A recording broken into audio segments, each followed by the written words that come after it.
Hey guys, what's up? Welcome back to another video. In this video, I'm going to be talking about Sam Raimi's Spider-Man 4, a story that went untold. In this video, I'm going to be talking about Spider-Man 3's behind the scenes, the Spider-Man 4 creative process, and finally, what we know from the Spider-Man 4 plot. Before we get into it, if you guys are new in here and do enjoy these types of videos, make sure to hit that subscribe button and turn notifications on so you don't miss any time I upload a video or I go live. But without wasting any more time, let's get into it. We all know Sam Raimi, most of us love him, and in knowing him, we know that the first two Spider-Man movies were solely his own, but when it came to Spider-Man 3, Sony Studios had a lot of interference. Spider-Man 1 was a timeless classic that basically reinvented superhero movies. Spider-Man 2 was not only a superhero movie at the surface, but a romance drama underneath. And Spider-Man 3 was overtaken by Sony Studios, but still managed to be pretty mid. Personally, I don't think Spider-Man 3 is that bad, but I would definitely say it's pretty average. And notice how I said the first two movies were on a practical level perfect, and that's because they were Sam Raimi's movies, not Sony's. So first I want to talk about the Spider-Man 3 behind the scenes issues. There were loads of issues behind the scenes for Spider-Man 3, and in my opinion, that's why it ended up so mid. Avi Arad, who's one of the main producers on the movie, forced Raimi to put Venom into the movie, which not only added an extra villain, but also basically the entire storyline where Peter Parker had to go emo. None of this stuff would have been in the movie if it wasn't for Avi Arad. The entire storyline of Venom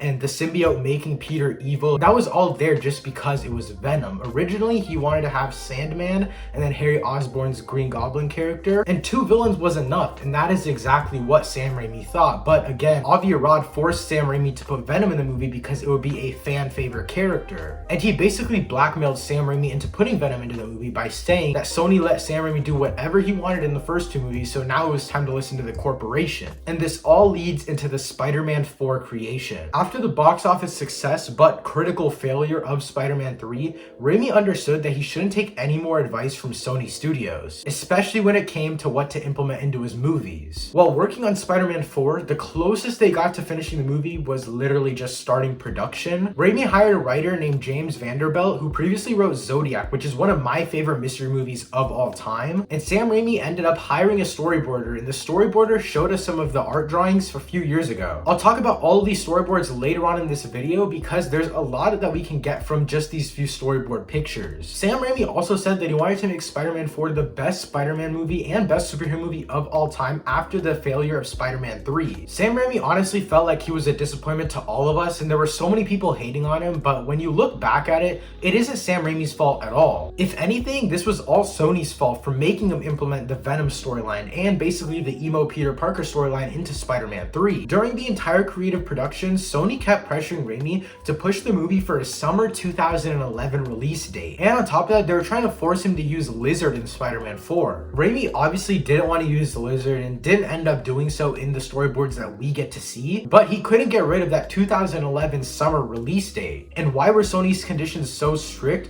Well, Sony and Marvel's deal back then was that Marvel had to keep producing Spider-Man comics, and Sony had to release one Spider-Man movie every 5 years or else all of the rights would revert back to Marvel. Sony kept pressuring Raimi to just honestly scrap everything that he did and create a reboot that could be released by summer 2011. So under all of this pressure, Raimi decided to step away, and when Raimi stepped away, so did his entire team. Right after Spider-Man 4 was canceled, the reboot started right away and was announced directly after. And on top of this, the writer that I mentioned before, James Vanderbilt, ended up writing the first draft script for The Amazing Spider-Man, which just puts the question in my mind, was Sony already planning a reboot behind Sam Raimi's back this entire time? So now I want to talk about the Spider-Man 4 plot and what we know from all of these storyboards and interviews from behind the scenes. Just know this isn't much. I still think everyone that was on the creative team and production team working on Spider-Man 4 is under an NDA contract. All we know from the movie is the beginning scenes and one fight scene. So here's how it goes. The movie starts off with Spider-Man catching a bunch of smaller level threats, villains that couldn't be main villains.